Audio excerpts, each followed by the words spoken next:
Hey beautiful people, you're welcome to my channel once again. My name is Glory. As you can see, there's an empty chair here. The empty chair is about to be occupied by my baby daddy. Give it up, give it up, give it up. Hello people, good to see you today. Oh, you're welcome to RIA'S cabin.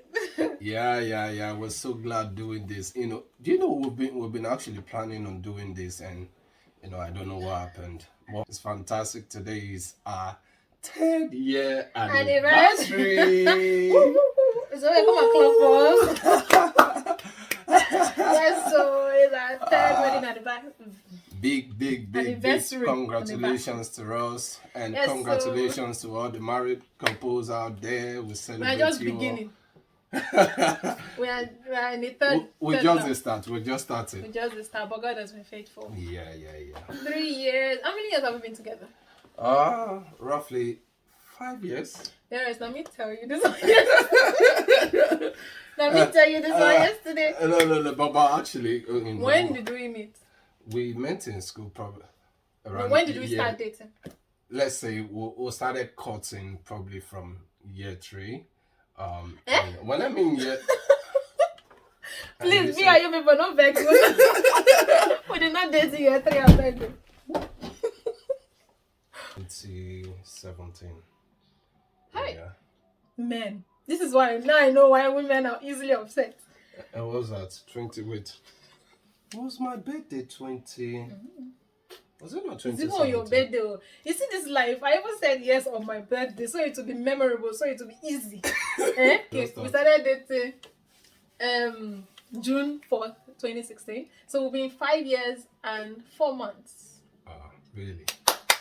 Give it up. Alright, so this is not the topic for today. The topic for today is what changed after the babies came. Ooh!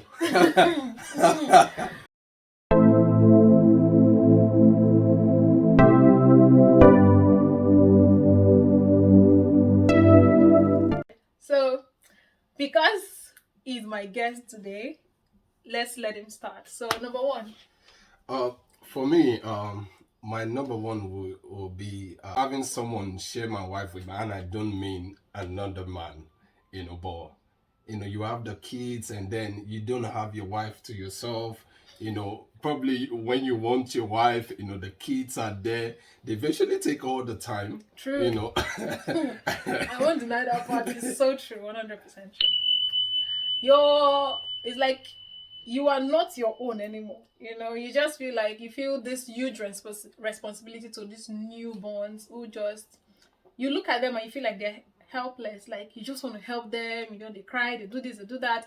You just feel, are they okay all the time? All of a sudden, you just feel, I owe this person this responsibility to be around them. So sometimes you don't know when you forget the other person. And the thing is, and I must be sincere here, the thing is sometimes, as men, and I feel abandoned at some point in time, and I look at this young lads and are you serious? You're the one taking my wife from me, and I remember this was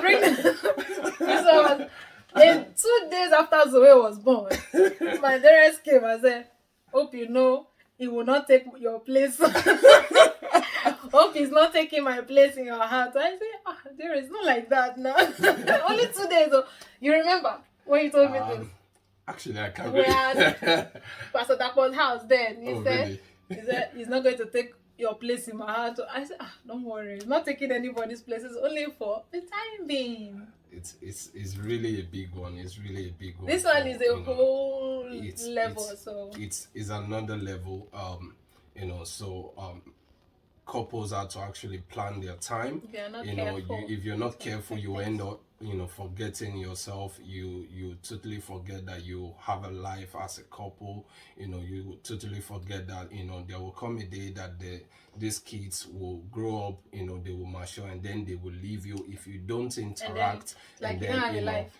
It will almost look like you don't even have a life. So couples have to together plan without the ahead, children. and then just be Okay. careful around it. That's number one, and That's now my number one. that is number one. And let's go to number two. Talk time.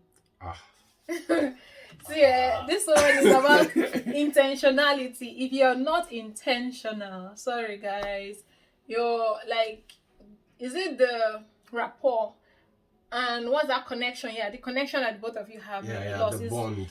The bond. Thank you very much. It's still connected to number one. Yeah. If there are times that, of course, I'm home with the kids. He is working. By the time he's coming back, he's late. Sometimes the kids are sleeping, or I'm tired. Like, we're all tired and sleeping.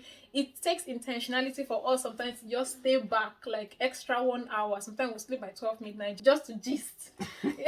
And those, I must say, those few moments are, they are highly priceless. They are cherished to the highest level. It's really beautiful, and it's something that we cannot overemphasize. Yeah, so sometimes if you're not careful, like if you let those little time go, it's just about now taking advantage of every little opportunity that you have to be together. So it's not even doing anything. It's just sometimes holding hands or just lying next to each other and just saying, how are you? Are you okay? Just gisting about basic things. But you're not eating together that night now. That time is just... but the few time, obviously, the man, I don't work every time, so probably the 1 or 2 days I'm home is about taking advantage of the little time you have together. Perhaps the time the children are sleeping, it's about eating together, gisting. Those pocket of time you get, maybe perhaps it's 30 minutes, it could be an hour long. Yes. Taking meaningful use of those times. It's about that. Number 3. I think this will actually go for the two of us, basically for ourselves, but I also put it in my list, and it's sleep time. Oh my goodness. It's sleep time. I think there is I think it's a common knowledge out there. There are researches that actually show that an adult should sleep at an least average of 8 hours. 8 hours, and trust me, with kids you have 4.5. That's for the dad though. The dad had like no dad, see, for Zoe, the first one, yes, you had 4.5, but with Petra, you had your 8 hours complete. No, don't say that. Because I'm alone with Petra. People tell Zoe, you don't go. Me and Petra, thank God she slept, right? She sleeps and she still does. But those little nights where baby wants to be baby, and then I wake up, you are sleeping. But yes, I totally understand that. Generally, for our first child, Zoe, as my wife rightly mentioned earlier on, obviously, that's happiness. This is our first child, so we were all there together, and trust me, you really have less sleep time. And depending on the child you have. Some children don't sleep during the day. So, they don't sleep during the night. They sleep during the day. So, at night, especially newborns, maybe the first 1 month. For us, it was the first 5 weeks. It was hectic. It was bad. It was really demanding. Yeah, with Zoe. But, sleeplessness would come. And it can make you, what's the word? Sometimes it may make you upset. No, there's a word that, when you're like during the day now, you're irritated. Thank you. So it can make you irritated if you're not careful, because all through the night you've not slept. Now during the day you have to go to work. Like for me, I was studying, doing my master's. Yeah. So it was practically terrible. It was a terrible experience. So sleeplessness will come. And the other part of it is, it can make you you easily get tired because you don't have enough time to refresh in the night. Probably the sleeping time is actually a refreshing time for every adult, but since you don't have enough time to refresh, it has a way of playing out during the day. And so we have to be very careful taking those little pocket of time you have in the day to sleep. Probably when the child is sleeping, you have to plan your schedule. What about me that I had insomnia during Zoe's period? I could not sleep during the day. Yeah, that's another thing. Maybe by the time I want to sleep, that's when he's waking up. Again, the advice, the sleeplessness will always be there. Sometimes if it's something that cannot be managed, please do well to see your Doctor. medical personnel, the doctors and the GPs, as the case may be. Okay, so number 4. What's my number 4? This let me just cut it straight out. Let me just say that time when you're doing the do, you know The what I other mean? room. The other room. Thank you very much. This has changed though. Hey. This time, before you calculate one, Oh God. before you do mathematics, what do you do equals to? Baby may be awake. So it's to plan yourself. Like it now becomes sharply. Any little time you can get, just grab it, because that time too will be taken away. This is, for me, is to say, okay, let's try to have a bit of fun. Fun is gone for now. Fun is absolutely gone. You don't have that time to say, let's have a bit of fun before the other room. Fun is totally gone. So, right now we're promising ourselves future fun. We are having future fun. We are, planning my for guys future fun. is selling the future for me, so don't worry. The future will be bright, and The future is bright. This is another big deal, and it's something that couples have to be very careful about. If not well managed, can lead to all manner of things. Yes. Can lead to all manner of differences in the family. It's bound to happen with the kids, but once it is well planned, I believe everything will go on well. Yeah, and also the woman, like, just to bring in this part, sometimes as women, because our body has gone through a lot, right? Yeah. And there's also this emotional attachment to your baby that you just had, especially if you're a new mom. For my son, it was really strong.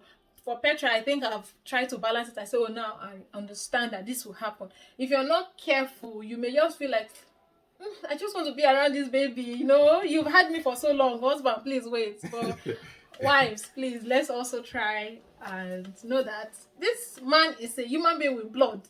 Even if he's a man of God, he's first a man before he's of God. According to the thing is, I believe my men out there will understand, and they will agree to it. Please, we are men. Okay, number 5. This is your time. My number 5 will be the feeling of neglect.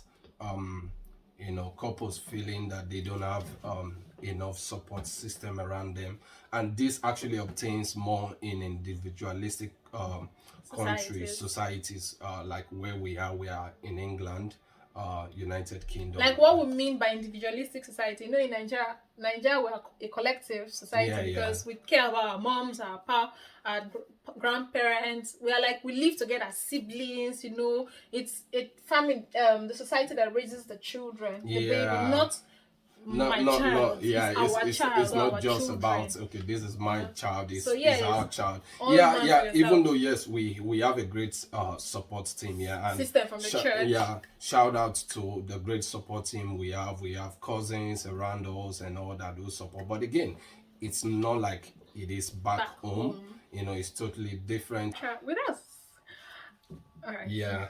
And if not well managed, based on that, they can even have that can lead to a breakdown of relationship with friends and families who are around. Parents can actually feel overwhelmed, and if you're not careful, depression may come in, especially when you feel like, especially as a new mom, you don't have that help you need.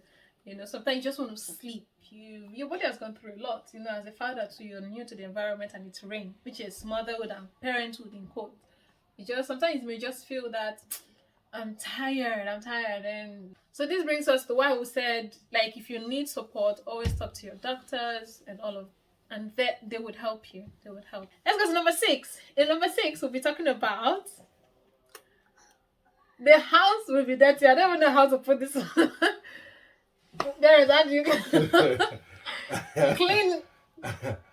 If you have this one, let me just put this. Not yet time. If you have OCD, which is obsessive compulsive disorder, if you have it, like you like everywhere to be squeaky clean, when you become a mom or a dad, that that notion will change. When baby came, like you say, who put this thing on the floor like my dearest? I think we like to clean and make everywhere clean, but his own is in a whole different level, right? So if you see some piece of paper on the ground, dearest, why is this thing here now? Let everything be arranged. Like, okay, no vex. But now when it comes, if you see books, you see toys, everything is scattered. It's not that bad. I think it's still okay now. This place, your perception will change once. Then it's not easy. Sometimes cleaning after yourself, it's not easy when children are here. Kids will kill your OCD if you have one. It will kill when you're changing nappy every single time. Like if you like washing your hands every single time, for something you just get so tired. Like you're changing one nappy, just finish washing your hand, you're changing another nappy. Like for me, that I have to keep change for 2 guys. It's just a whole new phase. You just have to work around it. Sometimes I try to clean in the night when my son has gone to bed. At least then I can arrange and put things in perspective. Because sometimes you're cleaning immediately and he's like, what are you doing? Like, please leave this thing. This is my terrain. This is my terrain, So yeah, that's another thing that would change. Yeah. Okay, number 7. Number 7, and probably for this episode, this will be my last point, and it's maternal gatekeeping. and I want to believe most of the dads out there can attest to this. Maternal gatekeeping is, I think it's a term given to the fact that once you have kids, generally, mothers either consciously or unconsciously have a way of saying to dads, hey, you're not doing this very well. No, you're not wiping very well. You're not changing the nappy very well. This is not how to do it. No, you're not combing it very well. There's always this, Dad, you're not doing this very well. Dad, you can see she's concurring. She did concur. Like you're not doing this very well. You need to, when you comb this, you comb it to the front, and then you comb this part to the back. Sometimes it's actually unconscious, and I just think. Okay, so what do you think?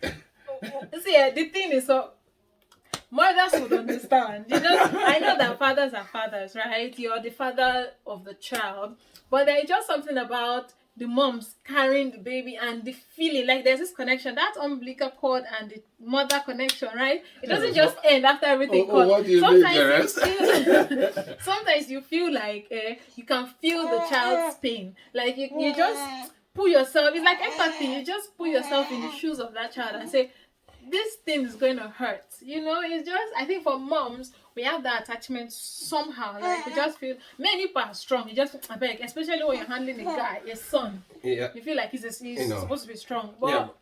The thing is, probably.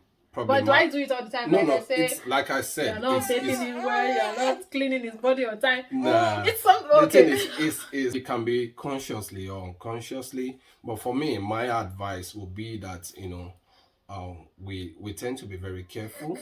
So for some men out there, so they don't take it to heart that every little thing I do, it's not correct, this is not right. So if that's it, I will have to withdraw. I won't give a hand in the child care. Let it be the woman's duty solely, and which won't be very good. So it's about understanding. But I'm trying. Yeah, you did try. You're doing well. I'm changing. Let's say it because it's here. No, but you are actually doing well, I must say. But those are little things that it's not easy to just look away sometimes. You have to understand, sometimes look away. If need be discussing, please have a discussion with your wife about it. And I think it's part of compromise as well. Sometimes let him just do. The child will not die as long as the child is not in danger, right? If the baby you just finish bathing the child and you're not cleaning his body immediately even in winter, and you're leaving him on your gisting, of course the child will catch cold. But then you'll be like, okay, Let's leave him. Yeah. The child is safe. Okay. Okay, so another point, I think it's point 8. Yeah. What changes after babies come? Your body changes as the woman. Mamas, mummies. God bless you. Your body will change. Sometimes you think, when I look up I was just looking at my first pregnancy with Zoe, and I saw how skinny I was, like really skinny. And even after Zoe, I was still skinny. I went back to my baby weight immediately. But with Petra, that's not the case. Of course, I've always wanted an extra weight and all that. So, and really, I appreciate my new weight. To God be the glory, you know. But it's just a reminder for some persons that don't want the body weight. Now, for me, I really needed it because I felt I was too skinny. Even like sometimes I feel like I'm a mom now. Why am I so skinny? So, but now I feel really great. Like at least there is some flesh in many places. Well, moms, the weight, and please, dad, this is also to dads. The weight will come. There's a change that will come. Is in your hips? Is it? Some persons, I feel like they even grow. Some persons have said they grow, like the women, their legs grow after pregnancy. Like if you used to wear size 6, they may end up wearing size 8. So there's changes that would happen in your body. All right. So, yes, I think that's. Yeah, that will be it for this episode. I think this is actually a broad topic.